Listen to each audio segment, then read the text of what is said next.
ঢাকার ২ সিটি কর্পোরেশনের ৭টি পয়েন্ট ও ৬১টি ইন্টারসেকশনে চালু হচ্ছে এআই ট্রাফিক সিস্টেম। এ বিষয়ে আরও জানতে চাই গুলশান ২ থেকে শাহাদাত অভ্র এবং পল্টন থেকে যুক্ত হচ্ছেন সহকর্মী মাঝারি বোন। শুরুতে যেতে চাই অভ্রের কাছে। অভ্র, রাজধানীর অন্যতম গুরুত্বপূর্ণ বাণিজ্যিক এলাকা গুলশান ২, কিছুক্ষণ আগে প্রতিবেদন থেকে মেয়রের বক্তব্য শুনছিলাম, যেখানে গুলশান ২-এর যে গোল চত্বরটি রয়েছে সেখানে এআই ট্রাফিকিং সিস্টেমের মাধ্যমে চলাচল নিশ্চিত করা হচ্ছে। জানতে চাই যে এই সিস্টেমের মাধ্যমে কি কি সুবিধা পাওয়া যাচ্ছে কিংবা কোনো অসুবিধায় পড়তে হচ্ছে কিনা চলাচলকারীদের, জানাবেন।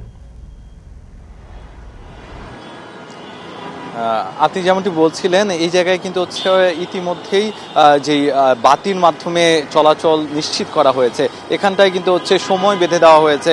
এআই যেই ব্যবস্থাটা মূলত এখানটায় লক্ষণীয়, সেটি হচ্ছে জ্যাম যেই পাশটায় বেশি সেই পাশটায় কিন্তু হচ্ছে সময়টা মূলত কমিয়ে দেওয়া হয়েছে। 30 সেকেন্ড রাখা হচ্ছে সর্বোচ্চ সময়, যে পাশটায় জ্যাম বেশি হচ্ছে। আর যে পাশটায় জ্যাম কম সেই ক্ষেত্রে কিন্তু হচ্ছে 90 সেকেন্ড থেকে শুরু করে 70, 80 এবং কোনো কোনো ক্ষেত্রে 50 পর্যন্ত হচ্ছে রাখা হচ্ছে।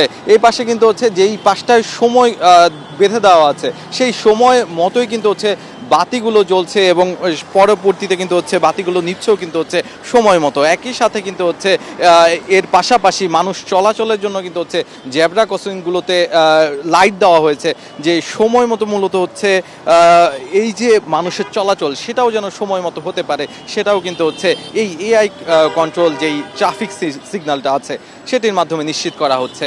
আর আরেকটি কথা জানিয়ে রাখতে চাই, এখানে এসে যে ট্রাফিক পুলিশ যেটি বলছে যে এখনও কিন্তু ট্রাফিক পুলিশকে কাজ করতে হচ্ছে, কারণ অনেক ক্ষেত্রে অনেকেই এই ব্যবস্থাপনার সাথে নতুন পরিচিত, যার কারণে অনেকেই হয়তো মানছে না কিংবা খেয়াল করছে না। সেই ক্ষেত্রে কিন্তু হচ্ছে ট্রাফিকরা অবশ্যই এখানে থাকতে হচ্ছে এবং যারা কিনা বুঝতে পারছে না তাদের সহায়তাও কিন্তু তারা দিচ্ছে। এবং অনেক ক্ষেত্রে যারা কিনা এই ট্রাফিক সিগন্যাল মানছে না তাদের কিন্তু হচ্ছে জরিমানা সহ নানা ধরনের হচ্ছে আইনত ব্যবস্থা কিন্তু নেওয়া হচ্ছে। আরেকটি বিষয় কিন্তু বলে রাখা ভালো যে এখনও কিন্তু এআইয়ের মাধ্যমে যে জরিমানার ব্যবস্থা সেটি কিন্তু এখনও কাজ চলছে, চলমান, এখনও কিন্তু হচ্ছে চালু হয়নি। তবে খুব শীঘ্রই হচ্ছে চালু হবে, এমনটাই কিন্তু ট্রাফিক বিভাগের পক্ষ থেকে আমাদের কাছে জানানো হয়েছে। আর এখানটায় যারা কিনা হচ্ছে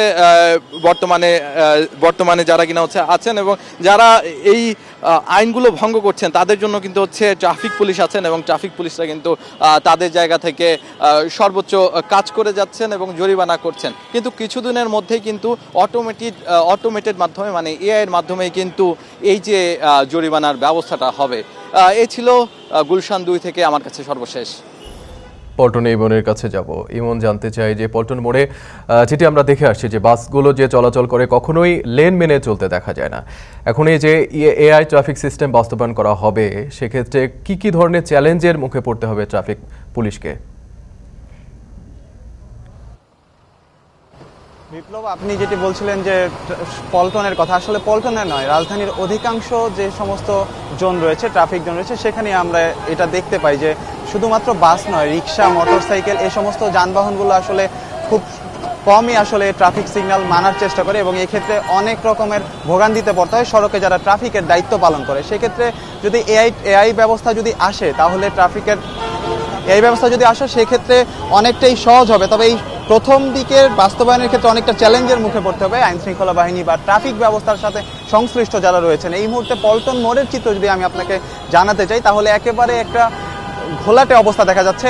বাস, রিক্সা, মোটরসাইকেল, পিকআপ, অর্থাৎ সমস্ত পরিবহনের একটা বিশৃঙ্খলা অবস্থা রয়েছে পল্টন মোড়ে, যেখানে কয়েকজন মাত্র ট্রাফিক পুলিশ দিয়ে বা একটি টিম দিয়ে এই পুরো পল্টন মোড়ের ট্রাফিক ব্যবস্থা ঠিক রাখা অনেকটা চ্যালেঞ্জ। সেই সাথে যদি এআই ব্যবস্থা শুরু হয়, প্রথম পর্যায়ে অনেকটা কষ্টকর হবে বা চ্যালেঞ্জ মোকাবেলা করতে হবে। তবে ধাপে ধাপে যখন এআই ব্যবস্থা রাজধানী ঢাকার ট্রাফিক ব্যবস্থার সাথে মিশে যাবে, তখন অনেকটা হয়তো সুবিধা ভোগ করতে পারবে সংশ্লিষ্ট যারা রয়েছেন। তবে ট্রাফিক বিশেষজ্ঞ যারা বলছেন তারা বলছেন যে রাজধানীর যে সমস্ত গাড়িগুলো রেজিস্টার রয়েছে সেই সমস্ত গাড়িগুলোকে নিয়ন্ত্রণ করা যাবে এআই ব্যবস্থার মাধ্যমে। তবে রিক্সা এবং অনেক মোটরসাইকেলও রয়েছে যেগুলো আসলে রেজিস্টার নয়, সেই সমস্ত যানবাহনের জন্য বিশেষ ব্যবস্থা গ্রহণেরও তাগিদ দিয়েছেন তারা।